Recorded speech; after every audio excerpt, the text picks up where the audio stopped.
When Mad Max was released in 1979, audiences were so dazzled by its eye-popping action, they drove box office receipts to a record-breaking 300 times the film's budget, despite it crashing out of theatres in the US. But in 1981, Mad Max 2, The Road Warrior, dealt with that oversight, with more post-apocalypse, more action, and a more enigmatic anti-hero who'd go on to find himself spearheading a very unlikely franchise. Oh, what a day! What a lovely day! Those back-to-back blowouts kick-started a whole subgenre, and over the following decade, dozens of copycats appeared from all over the world, each offering their own mock Max, and it's those movies this video's about. It is the year 2025. A once proud world has been reduced to ruin and despair. Welcome to the future. Nothing is worse than this hellhole. What a way to spend Saturday night. So there'll be these puzzling weirdos thrashing gas-guzzling turbos and punk-themed chrome junkies and gorilla-welded doom buggies, because we're post the apocalypse and it's the Mad Max World Championships. I'm just here for the gasoline. And I'm just here for the Benzedrine. There are nearly 100 movies to this genre and I'm not cutting any corners. Speak forth, but if thou lie, we will find thee.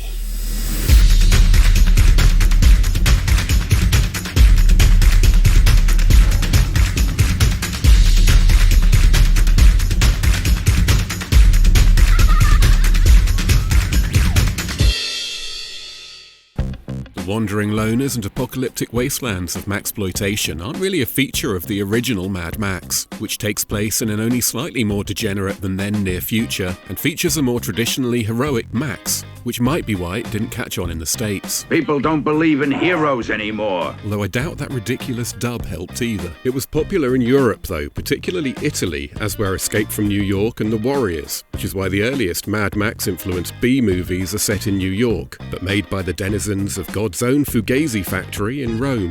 What is Fugazi? Come on, you know. The first was Enzo G. Castellari's 1990 The Bronx Warriors, which was a big hit and started a short-lived sub-genre for movies set in a kind of vaguely near-future New York semi-apocalypse, which is all feuding circus schools and fascist horses. Most of the movies actually shot on location there, with an international cast headed by leading Italian thespian Marco de Gregorio. Stay, Anne. At least dying for you would give my life a meaning.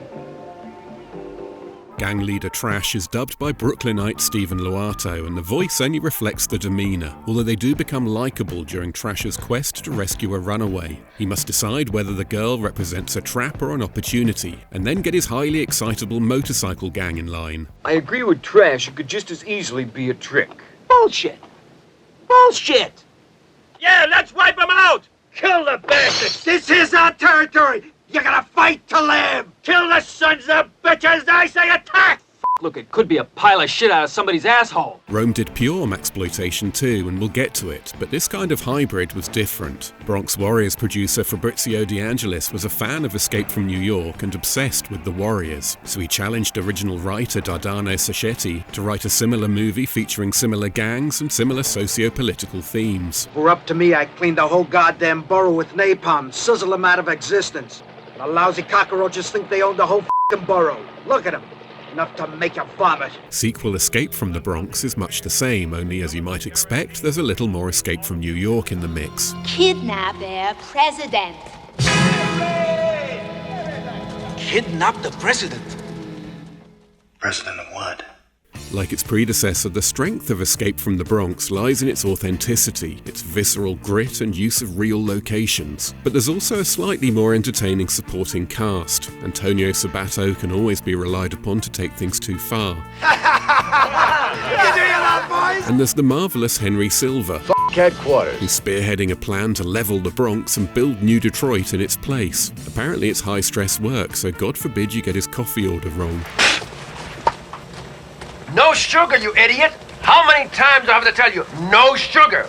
It makes me crazy! Other movies in this vein include She, which somehow squeezes in some barbarian business as well as everything else. Then there's Rats, which leans towards animal horror, Raiders of Atlantis, which is a supernatural post-apocalyptic Maxploitation adventure. Good God! And 2020 Texas Gladiators, which has the fascist authority collaborating with the most awful local gang lord in order to root out and murder the surviving underclass. I could scrape them up with my knife. Wouldn't be hard. One final trope common to these early urban movies is some kind of cruel and deadly sport-come-game show. This makes sense given Italy's extensive history with cinematic gladiators and the stylistic proximity these things have to the likes of Rollerball and Death Race 2000. Too bad the guy was only 38. Just 2 years older, he'd have been worth 3 times the point. The Final Executioner offers a particularly bleak and socially acute competition involving the ruling class hunting the starving masses, who they refer to as target material. Scary as this world is, I'd still choose Woody Strode's side. Even if you're right, man, it has become the system. And the privileged ruling class will never share their paradise with target material. In Endgame, the scavengers are kept quelled by a TV show in which eccentric celebrity hunters have to chase and kill contestants. And if that makes you think of The Running Man, you should see Warriors of the Year 2072, which is about an innocent man who's set up for a murder he didn't commit and forced to fight to the death on a sprawling gladiatorial TV show presided over by another one of these. Go to hell. I would, if I thought it'd raise my ratings. It would be one of the most derivative imitations in this video if it hadn't been made 3 years before the Schwarzenegger movie. One of us is in deep trouble. It has basically the same plot and characters. There are no end of identical scenes, like the one where our heroes find the remains of allegedly vacationing past winners, and the satirical media-themed tone is identical. Now, an action replay of the escape attempt. You are there every step of the way as these dangerous criminal gladiators make their bid for freedom. And curiously, the stuff the two have in common tends to come from the movie, not the book it's based on. So I'm calling The Running Man a knockoff of Warriors of the Year 2072. You. There's a lot of fun to be had with these mad warriors escape from Little Italy movies, and the music in particular is frequently incredible. Walter Rizzati's score for The Bronx Warriors and Riz Ortolani's for Warriors of the Year 2072 feature some of the best B-movie themes I've ever heard. And there's all kinds of great music in the last and best of these things too. After the fall of New York, civilization thrown into chaos, mankind will prevail if it can survive the year 2019. After the fall of New York, rated R. Now playing at a theater or drive-in near you. Sergio Martino's 2019 After the Fall of New York is the perfect Italian post-apocalypse movie, despite the director claiming he'd never even seen Mad Max and was actually inspired by Blade Runner. Are you for real? It's the only one to cram in every Italian post-apocalypse movie trope, from wasteland wandering to fascist horses. It looks incredible, the screenplay has a real sense of purpose, the world's coherent and interesting, and it stars Michael Sopkeef, an American adventurer who appeared in just 4 movies, though somehow that was enough for him to become one of my favourite genre stars. Unfortunately, he's dubbed. I don't have time to jaw with anyone who won't identify himself. But there's no denying his presence as Parsifal, a veteran of the war that ended the world and a reluctant recruit on a mission to infiltrate New York. You want to get into Manhattan? You crazy. You better take my advice, man, and look at it from here. Helping Parsifal out is Romano Pupo, who was in Escape from the Bronx, while standing in their way are Anna Kanakis from New Barbarians, Hal Yamanuchi from Endgame, Warriors of the Year 2072 and 2020 Texas Gladiators, and George Eastman from Bronx Warriors, The New Barbarians and Endgame. Eastman, who was born Luigi Montefiore, also directed Texas Gladiators and later described this subgenre as utter shit, which seems ungrateful given the dialogue he was blessed with. They've been combing the city for you guys, like you was bunches of bananas. The idea of escorting the world's only fertile woman to safety has been done a few times. Phoenix the Warrior and Hell Comes to Frogtown, both of which I'm afraid we'll get to later, feature similar plots, as does the much-lauded Children of Men, which features a very similar plot, and a very similar scene involving Picasso's Guernica. We need to discuss whether Children of Men is a rip-off of After the Fall of New York. You make me immortal, carrying my seed. The original Mad Max did much to create a market for all the movies we've seen so far, but it clearly wasn't the biggest influence on them. Ultimately, The Road Warrior's the key to the franchise's impact. But there were some movies apparently inspired solely by Max's first outing, including Willie Milland's W is War. W! In a world that may or may not be on the brink of collapse, police officers have been replaced by enforcers, who exclusively battle a biker gang led by Nosferu, who's been appointed to grow weed on behalf of the underworld. Your place has been chosen by the Underworld Organization to be the biggest marijuana plantation in the whole of Asia. Thank you. It's a shame that the underworld there isn't in the movie a bit more, because he's excellent value. I don't want you to up this deal. So you'll have to show the syndicate you can handle this job. No need to worry.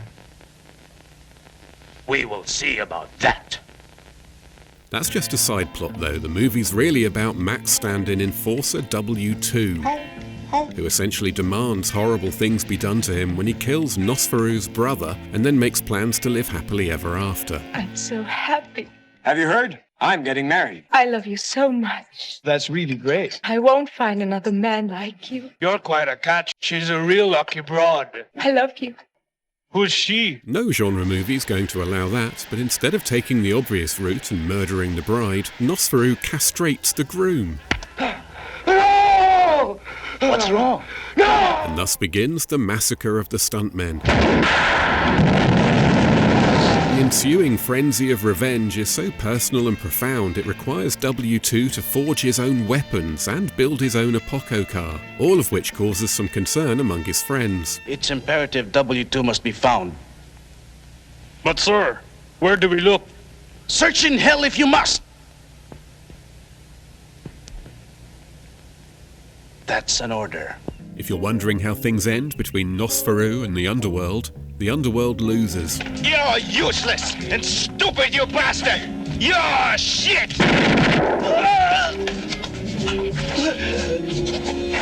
There's a sequel that mirrors The Road Warrior in moving the action on to a totally collapsed desert society and delivering a more nihilistic, stripped-down anti-hero. Although technically he may be a different character. It's hard to tell because he doesn't have a character, but he does have a name this time. Oh, you mean Rex?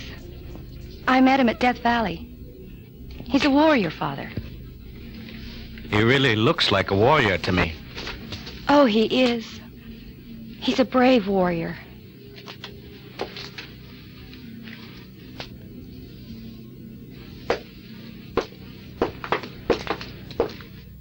Jolly good.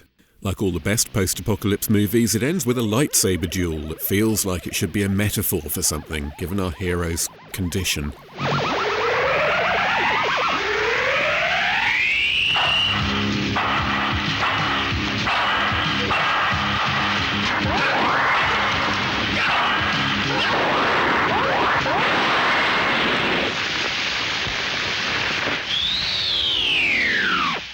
If only Gary Lockwood had a lightsaber to defend his family in Survival Zone, it might not be so incredibly boring. This is as dull as it gets for a movie about jousting cannibal bikers in a post-apocalypse with no rules. Rachel, you do that again, I'll spank your bottom. Apart from Gary's. A far superior example of the patriarch's protective instinct can be found in the excellent The Aftermath, which is about astronauts returning to Earth only to find the Rapture's been and gone. What the devil's going on down there? Back on terra firma, our hero Newman sets about dealing with the challenges presented by the end of the world, and chief among them proves to be Sid Haig's vicious gang leader Cutter. He sends the film's second half in an unexpectedly dark direction, but it doesn't stop Steve Barkett's debut being an absolute delight. Truth be told, The Aftermath isn't very Max-like, but it is hugely enjoyable and particularly intriguing as a so-called vanity project. Usually, the authors of these movies want to be a super cool babe magnet in a tank top. And while there's a little of that here, it's not what Newman's about. Barquette makes him caring, practical and thoughtful. His primary urge is to help and protect people who need it. And that's a great guy to spend the apocalypse with. I could tell by our conversation that it was a very sensitive and loving child. I felt we would become good friends. And so we did.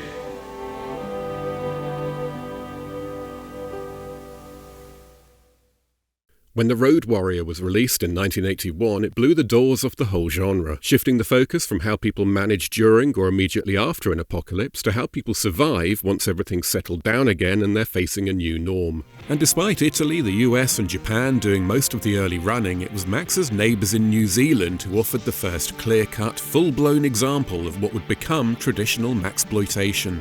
This is the battle that could blow the future apart. Warlords of the 21st century. Warlords of the 21st Century is also known by the more informative Battle Truck, and was about the first movie to tick off all the key features, with true Apoco cars, a proper wasteland, a Road Warrior plot, and a Max-like anti-hero. Against his better judgment, he ends up defending helpless settlers from a gang of prepper types who seem quite happy to have been apocalypsed. It was inevitable. There's too much lipstick and not enough napalm. It benefits from a strong villain and a helicam, but of the two sci-fi actioners released in the summer of 1982, featuring Michael Beck and a futuristic motorcycle, it's the less entertaining option. Boy, you gonna get sick doing that kind of thing. The first Hollywood movie to adopt all the key elements of Maxploitation was Charles Band's 3D Star Wars crossover Metal Storm: The Destruction of Jared Sin, an ambitious Corman on steroids adventure in which the Road Warrior's Michael Preston switches sides to play the bad guy, but proves less scary than some of the stunts.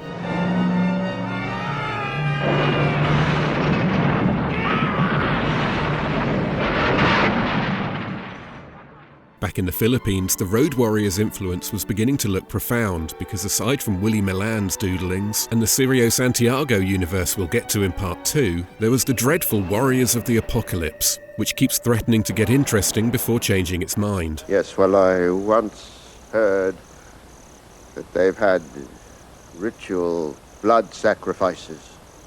Human sacrifices? No, I never heard about any human sacrifices.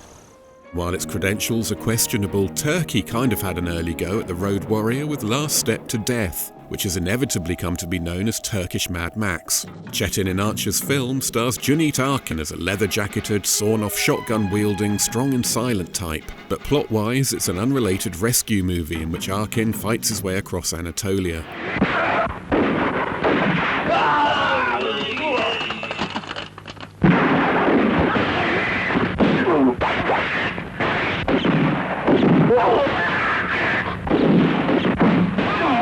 Three years later, İnanç emitted another cheapo thriller with the same familiar hero, in Inti Kamça, which is also sometimes called Turkish Mad Max, but more often goes by Turkish Commando. And without wanting to confuse anyone, it stars Turkish Rocky and Turkish Rambo actor Sardoş Kipapçıoğlu.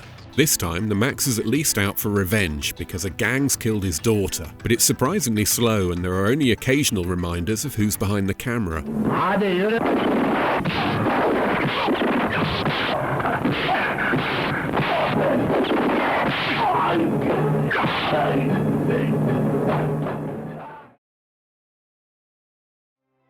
Inevitably, Italy was one of the first countries to pick up the Road Warrior's baton, but of course they were already making post-apocalypse movies with their Escape from New York Mad Max crossovers. So for the next couple of years, the two slightly different subgenres existed side by side, urging each other on to greater depths. I'm gonna make you wish you'd never been born. Die, unspeakable violence!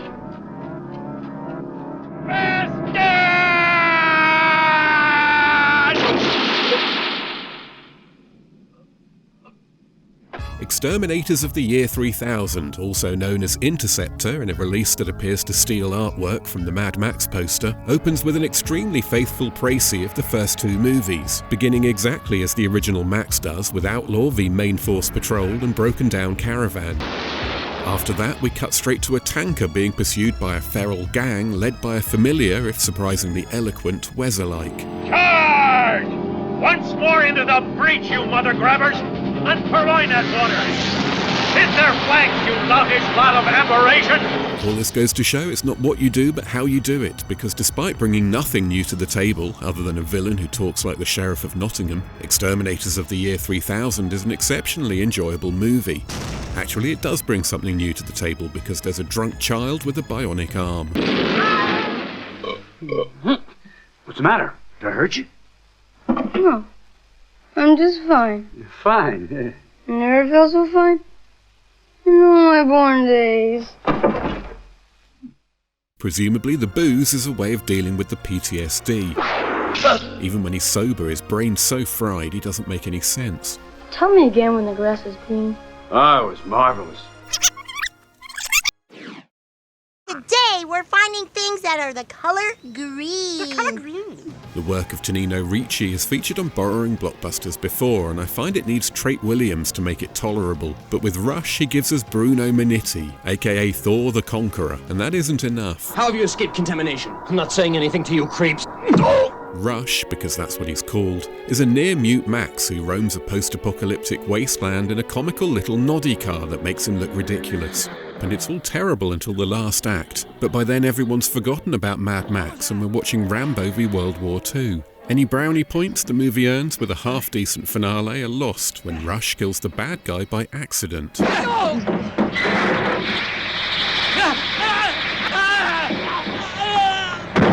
A few months later, Ritchie released another Mad Mario movie, this time called Rage, and although it also stars Bruno Minetti, it was made for different producers and with a different crew, so it's surprising it's almost exactly as boring. Although I'm all for scoring deadly serious fight scenes to music that belongs in an accidentally racist 1980s comedy set in Jamaica.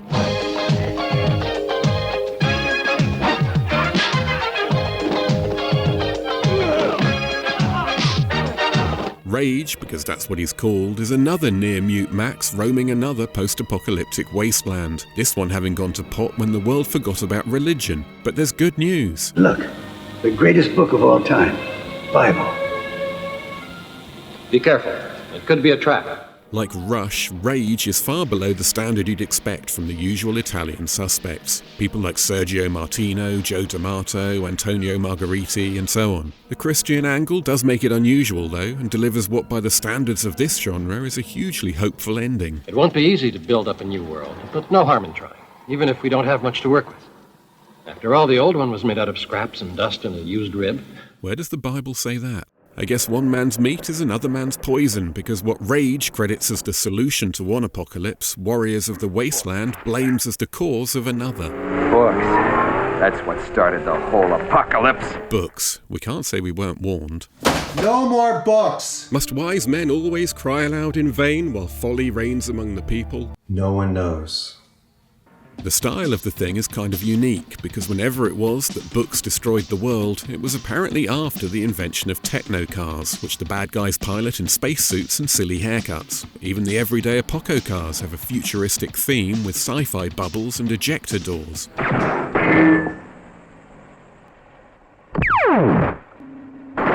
the bomb! The bomb! That's a very specific feature. Other advances include weapons that turn people into dummies instead of just killing them, and a hero, played by Giancarlo Preti, who's so rubbish he has to be saved once by a child and 3 times by Fred Williamson, who's playing a wandering Fred Williamson. He comes equipped with an infinity gauntlet and info on everyone in the new world. How come they don't want anything? They are people from a sect. They believe in something called God. The post-apocalypse took its most metaphysical turn in Warrior of the Lost World, when Robert Ginty accidentally rode his supersonic jet cycle through a magic cliff and onto a different plane of existence. It transpires that Ginty's some kind of chosen one for the ethereal locals, and that Persis Kambata is responsible for encouraging him to rescue their kidnapped leader. What's a nice girl like you doing in a place like this, huh? Listen, you dumb mother. Either you help me rescue my father, or I blow your balls off. Directed by American David Worth, who claims he was inspired by Flash Gordon serials and Clint Eastwood, Warrior of the Lost World was shot in the Lazio region of central Italy and features some of the worst fight scenes you'll ever see, and conversely, one of the most stylish chase scenes. Somehow, this impressive opening sequence is the fruit of a collaboration between the director of Shark Attack 3 and the cinematographer of Troll 2.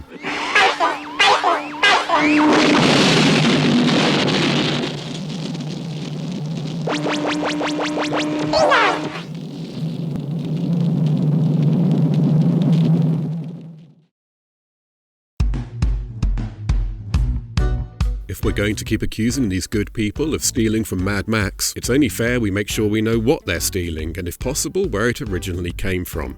Cinema's been showing us the future ever since a trip to the moon, but in its early days it was far less inclined to address the apocalypse. H.G. Wells' adaptation Things to Come touches on it, and Abel Gantz's La Fin du Monde threatens it. But it wasn't until the advent of the atomic bomb that Armageddon began to seem like a reality to everyday audiences. It's a bomb, duck and cover. And therefore an opportunity to Hollywood. That's the reason we have prepared this special film, to tell you what actions you should take in case of a nuclear attack. Realizing the best way to exploit public fears was to make events relatable, the first real wave of apocalypse movies in the 50s and 60s tended to focus either on an impending disaster, a cosmic threat in When Worlds Collide, the danger of the Earth snapping and cracking the world, or better yet, the immediate aftermath of one.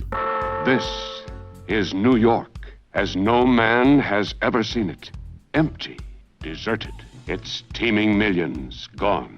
This is the setting for the most daring idea ever attempted in motion picture entertainment. In movies like Five and The World, the Flesh and the Devil, that means a handful of people dealing with interpersonal issues in a virtually empty world. The motto ends up being work together and don't be a prick. As Bertrand Russell once said, the only thing that will redeem mankind is cooperation. I think we can all appreciate the relevance of that now. Robot Monster does exactly the same thing, only there's a robot monster. And there are perhaps 8 people left on Earth. Not perhaps, precisely. Find and destroy them, then report back. An extension of this approach is the Last Man Alive v Mutants formula, which became popular when Robert Matheson's 1954 novel I Am Legend proffered a post-apocalyptic world shared by a small number of human survivors and a large number of mutant vampires. There's never a cop around when you need one. From the Silent Age through the 1960s, almost all these movies featured only a handful of survivors in a state of panic, living in either idyllic countryside or pristine cities that show no sign of destruction. And they'd only take place during one of the officially sanctioned epochs, immediately before, immediately after, or occasionally during an apocalypse. A far distant future was also an option, but it was rarely exploited and tended to produce a different kind of movie. Take your stinking paws off me, you damn dirty ape!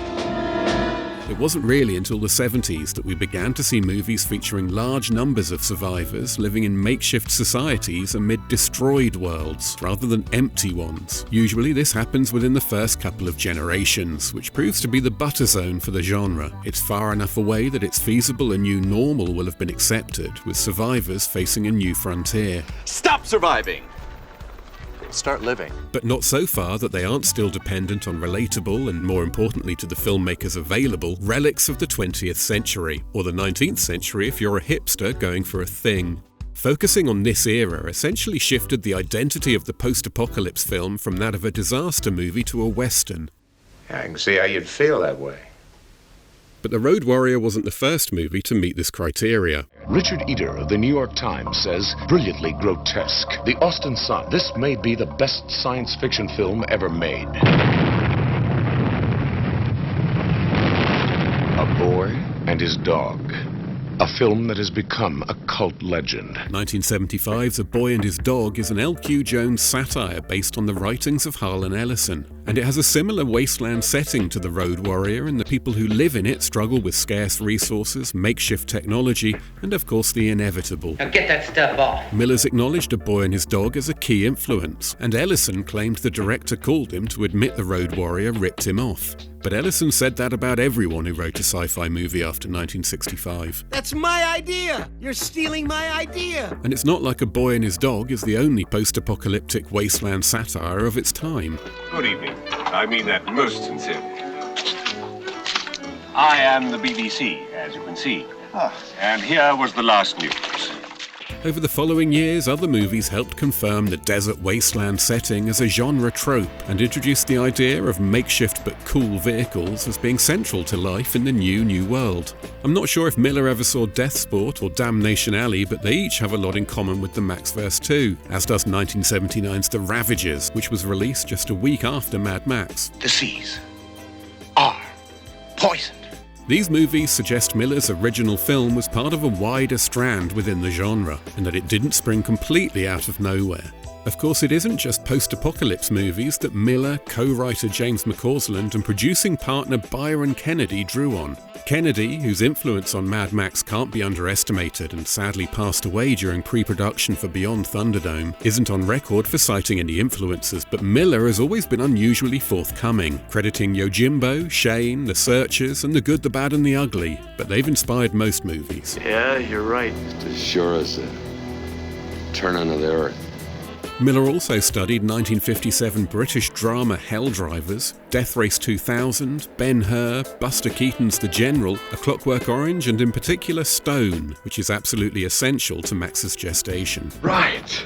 That's right, mate. Miller was so enamoured of Sandy Harbutt's 1974 Aussie New Wave Grime Fest that he recreated its tone, adapted the name of a minor character called Bad Max, and cast several of its actors, including the Royal Shakespeare Company's Hugh Keys-Byrne as the Toe Cutter, a character so similar to the one he plays here that they both ride the same kind of bike. Shut your face, Tut. And speaking of bikes, I wonder if Stone's laissez-faire attitude to motorcycle safety is what led Miller to push that particular envelope in his own movies. The stuntman traveled an astounding 87 feet through the air. Stone, Mad Max, and The Road Warrior all saw motorcycle stunt riders hospitalized after getting a bit too ambitious. Unsurprisingly, in Stone, it was this guy. Everyone recovered from their injuries, and in fact stuntman Guy Norris, who did this somersault by accident after hitting the buggy he was meant to jump on his bike, went on to be a stunt coordinator and second unit director on movies including Fury Road and Furiosa. Inside of a vehicle or a truck, you have roll cages, you have helmets, you have, the best protection. When you come to a motorcycle, you're totally exposed. For The Road Warrior, Miller went back to John Ford and Stagecoach, while Fury Road was shaped in part by John Hillcoat's adaptation of Cormac McCarthy's The Road, and I don't want to get into all the details, but I have to give a shout out to the Hedgehog car, which is a direct reference to the cast at 8 Paris, another Aussie B movie that influenced Miller. Neil, get off the road! Neil!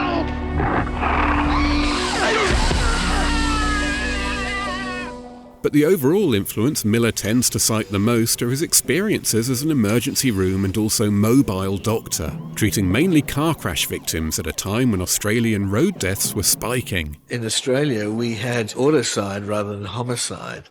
Because I was working in a big city hospital, I was at the sort of coalface of that. Miller drew on all these sources and more in creating the Maxverse, but it's his imagination that did most of the work, bringing it to life and giving it shape. When it comes to imitations, in an ideal world, we want a desert world, or at least a wasteland, scored by dead straight highways, whether tarmac or sand. The way it uses the Australian landscape and those great open, empty roads is classic, has become classic. It should be dotted with encampments and sprinkled with sadists, punks and weirdos, all of whom should be scrabbling to survive, desperate for water, food and fuel, and some of them may be post-apocalyptic staples like mutants, messiahs or comedy cannibals. 10 watt, just theirs, not ours.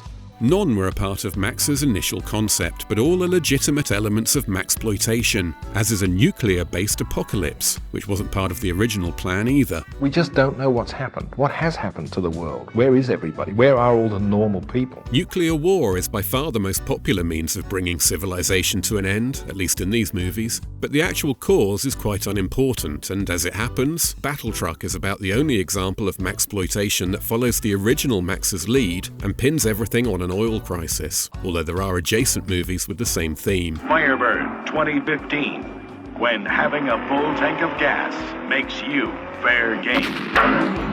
A nuclear apocalypse was ultimately inflicted on Max, but the movies are pretty vague about it. The Road Warrior intro mentions a war, and although it's implied, it never actually uses the word nuclear. And there's no sign of fallout like there is in Thunderdome, which does clearly establish a nuclear apocalypse. Don't you understand? This is water. You can't think without it.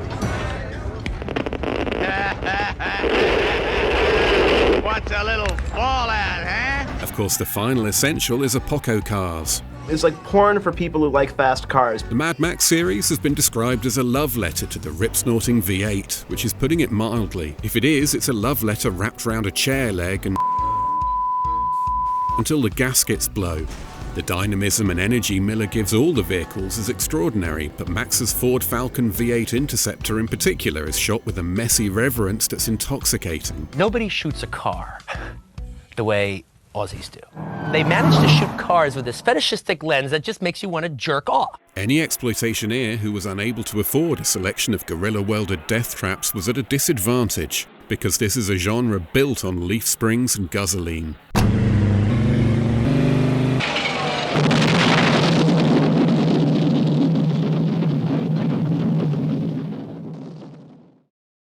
Mad Max Beyond Thunderdome hit theatres in 1985 after a troubled production. Byron Kennedy, Miller's close friend and business partner, had died in a helicopter crash while scouting locations, and it deeply affected the director, who would take a step back from the production and oversee only its action scenes, leaving everything else to incoming co-director George Ogilvy.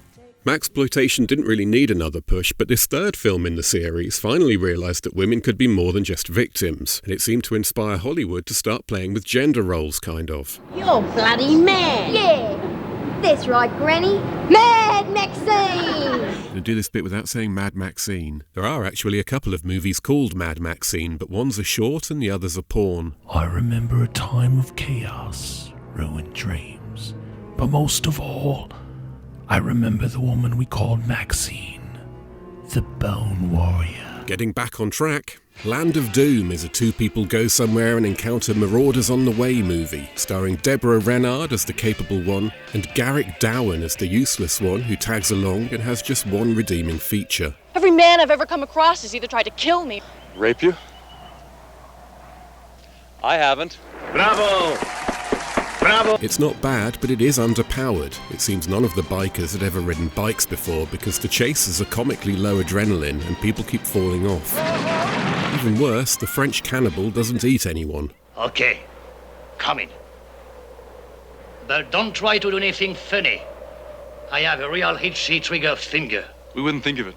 Osa is another female-led Max, and it has strong Fury Osa vibes, with a story about a little girl orphaned by a gang leader who she eventually grows up to comeuppance. He's called Mr. Big and he's played by Dan Grimm, which is a brace of names that promise a lot and on the whole delivers.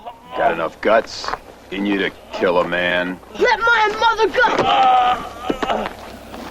I like this little He's certainly a better character than Boriosa herself, who's raised by the kindly trooper, but once she reaches adulthood, drops out of the movie so it can focus on the admittedly more amusing gang. What are we gonna do with you, you ugly bag of sick shit? Coincidentally, Mr. Big is a petulant moron who bludgeons his way to power and then cocks it all up, just like Dementus and Furiosa. Bring me Trooper's head. Go. Give me his head. I want him dead! Go! Now! Bring me Trooper's head! Wired to Kill, aka Booby Trap, also has a female protagonist who doesn't do much to drive the story. In this case, because she's really just a proxy for her boyfriend. But at least they share great chemistry. What is it? This is Winston. Did you make him? Yeah. The movie takes place in the wake of a plague that's wiped out half the population and involves a makeshift family of 4 residing in a decaying Los Angeles, which is apparently run by Merritt Buttrick, Captain Kirk's stroppy son David in Star Trek. I reprogrammed the simulation so it was possible to rescue the ship. What? He cheated. I changed the conditions of the test. Slap him, Jim. World Gone Wild's Catherine Mary Stewart ends up just as much a passenger despite having more screen time than the males. Doesn't make any sense. Hey, like the man used to say, nothing makes sense in a world gone wild. She plays the kind of unsullied virginal schoolmarm Hollywood loves to put in these movies, presumably because they don't think audiences will find realistic characters attractive. This is one of the prices we pay for the budget necessary to build a set like this, and attract real stars like Michael Paré and Bruce Dern. Can you still do it? Does Pinocchio have a wooden dick? Dern's the kind of wandering mystic David Carradine always played in Roger Corman Maxploitation, and the movie has a theocratic angle, one that landed it in hot water when an early draft of the script was leaked to a certain self-proclaimed religious movement popular in Hollywood. What in the hell are you talking about? They didn't like the idea of a weird cult led by Adam Ant doing murder in the name of their founder, so the antagonistic order was rebranded as ostensibly Christian, but I doubt even a dedicated anti-theist would think the church works like this. Listen, you son of a bitch. I'm gonna come back for you. Not in this life, you won't. The strongest female characters in this genre tend to feature in movies that gender switch the whole future, like Planet of the Apes imitation America 3000, in which men are just grunting monkeys. Mr. President. President? Where's the president? Where's the president? This is General Greer on board Looking Glass. President? It now appears, sir, that the NORAD warning computers were in error. Victor's Wago is making president here? Just Corvus. It stars Lauren Landon, who appeared in her fair share of crap but always brought something to it. And here she's at her typically uncompromising best, doing whatever she can with whatever she's given. We're gonna use these thunder rocks against the Plugots. You'll bring the curse on us. It's a dull movie that fails to live up to its awesome poster and intriguing premise, though, which in 1988's similar Phoenix the Warrior is developed into a world almost entirely devoid of men. Holy shit. I think it's a man. It sure is. The female-only society lives under the rule of the Reverend Mother, a manipulative femagogue who's trying to remake the human race in her own image. And it was produced by Action International Pictures, the company responsible for Deadly Prey and Space Mutiny, so adjust your expectations accordingly. We need her. Well, maybe you need her, but I certainly don't. You can't let Phoenix die. Oh, yeah?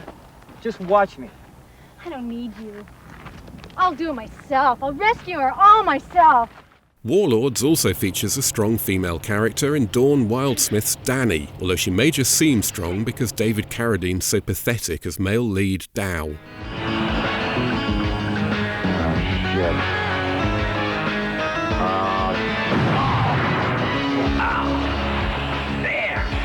This is a Fred Olen Ray bargain bin stock footage con job, remarkable only for its cast of B-movie heavyweights. But as a late 80s David Carradine movie, the only reason to actually watch it is the great inebriate himself, who's at the very bottom of his powers.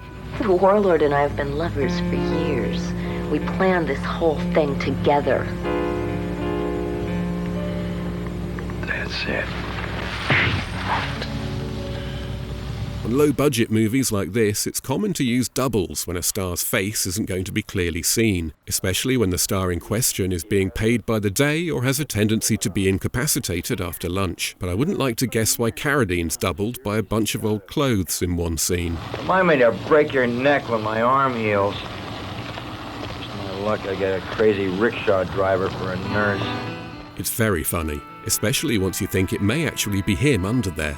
Perhaps they told him to go sleep it off and then dragged him back in front of the camera in his slumber. Or perhaps he just announced that's what he was doing that afternoon. Either way, we're told a shoulder injury is the reason Dow has to spend so much of the movie lying down. I got it. You get up, I'll lay down.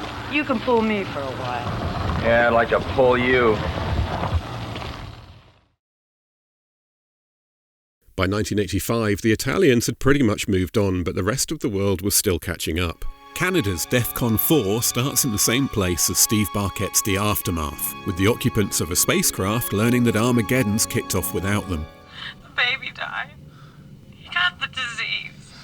And they found out and they shot him. And they burned him right away. But it's even less fun than that clip implies. Whether by accident or design, the astronaut angle was used again a couple of years later in South Africa's Survivor, in which everyone communicates via internal monologue. Hands off, huh? Okay by me, lady. Me, I'm just gonna find out where we are and then I'm out of here. He touched me. I could kill him for that.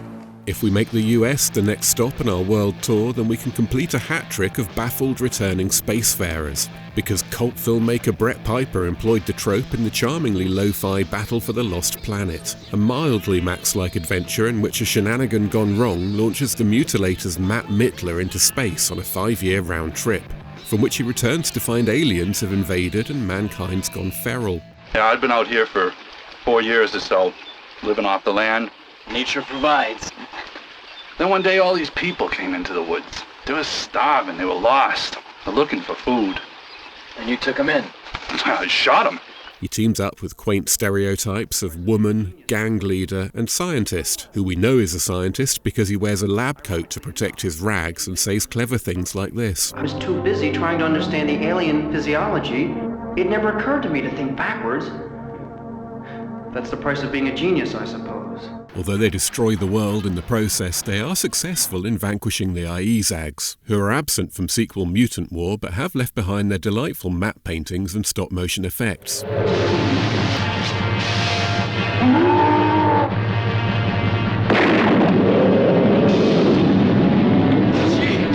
However, there is a new danger in the form of mutants who've been gathered together by a crazed cult leader in the hopes they'll reproduce. And who better to play the crazed leader of a mutant cult than Cameron Mitchell? The trouble is I haven't been able to breed the bastards. It's a fleeting appearance, but he does spend it wearing a helmet that's too big for him and keeps falling over his eyes. Yes. Which has always amused me more than it probably should, as does the fact he never seems to know what he's meant to be looking at or reacting to. Here he's monitoring a one-on-one fight, but if you watch his eyes, when you can see them, either he doesn't know where it's happening or there's something very distracting down to his right. Taz!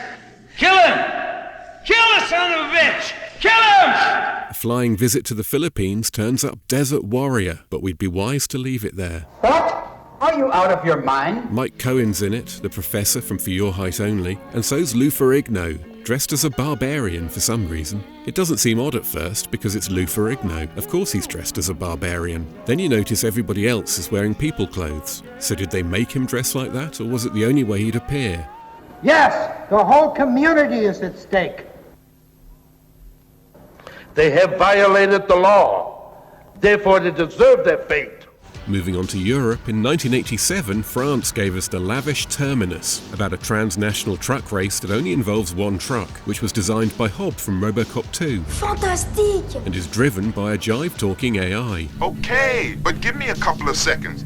Like someone's interfering with my programs, messing up my circuits, causing my bits to be flipping when they should be flopping, huh? And then there's this.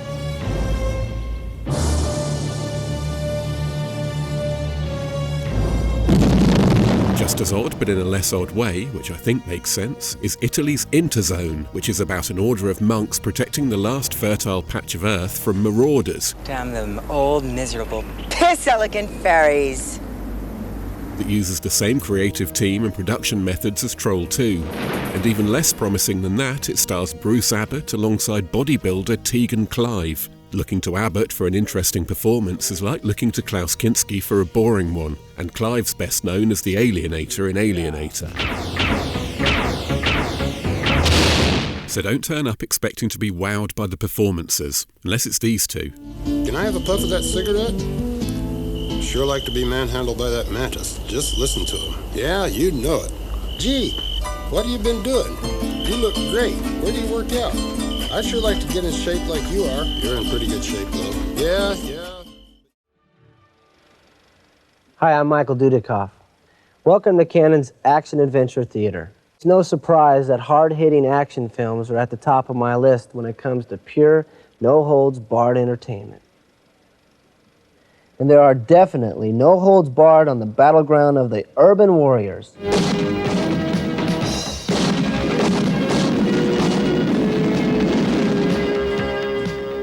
Urban Warriors, die Ratten der Apokalypse. Urban Warriors works much like the returning astronaut movies because our heroes are scientists who emerge from a lengthy stay underground to find the Earth in a state of advanced apocalypse. Naturally, their first order of business is foraging for essentials. Found some beer. Here's canned tuna, too. It's a magical day. And then they go to sleep.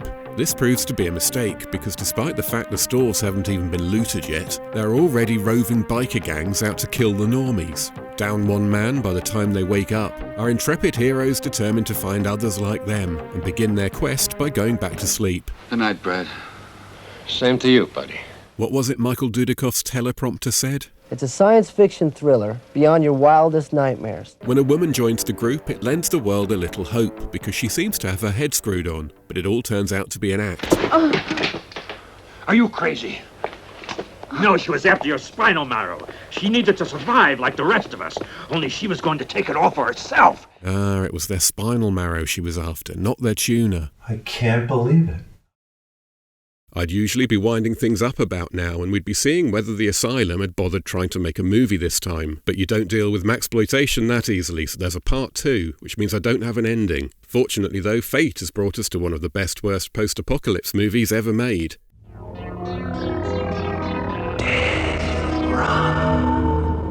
In the UK, the post-apocalypse just looked like the 80s, really, at least according to Michael J. Murphy's Death Run, which was shot on Super 8 in the same Hampshire countryside where I grew up, and I can confirm this is all fairly accurate. Who's this little prick then? He's clean. What I don't recall are time-thwarting science ranchers, and it's from one of these that a pair of innocent teenagers emerge a quarter of a century after a nuclear disaster, only to find things have barely improved at all. Look what I found! Coca-Cola! So we have apoco-punks, that's for sure, but what about the other antagonistic archetypes of Maxploitation? They're cannibals! The mutants are loose! You've never heard of the Messiah? I think that's all of them. So what about an enigmatic anti-hero? How do you do? I don't have a name. Well, I can't remember what I was called. Murphy's best-known work is doubtless 1985's Bloodstream, which is about a low-budget genre filmmaker who gets revenge on his critics by murdering them. Just wait till I get out of here. I'm gonna make a bloody marvellous film. And he's kind of like a more scuzzy and English Don Dola. Just as Dola's films use theme, character and location to evoke a very specific sense of a very particular America, so do Murphy's for Britain, and he even employs a similarly curious repertory company of actors. I'll be f***ing good for you. How could you be good for me? Isn't it obvious? Oh, get off! Do you think I want to catch something off of you? I've only got a few f***ing diseases. You know what you're missing. Debbie Stevens and Stephen Longhurst there appeared in numerous of his films, as did Patrick Oliver, who plays mad cult leader the Messiah with the kind of commitment that should have made him a classic movie villain. Now kiss my hand. Go on, kiss it, you bitch. Stevens is perfectly capable, but co-star Eddie Kirby can't be for real. He's credited only as hero and written to be everything, from enigmatic warrior... Use this next time. Understand? ...to dashing Romeo... You're the best thing that's ever happened to me. ...and even father figure to useless teenage hypersleeper Rob Bartlett. First, you have to know how to fight, how to cheat. Play them at their own game. They'll taunt you and try to break you down, but surprise will be on our side. Oh yeah, it's all about a trial where you have to run through a wood full of mutants.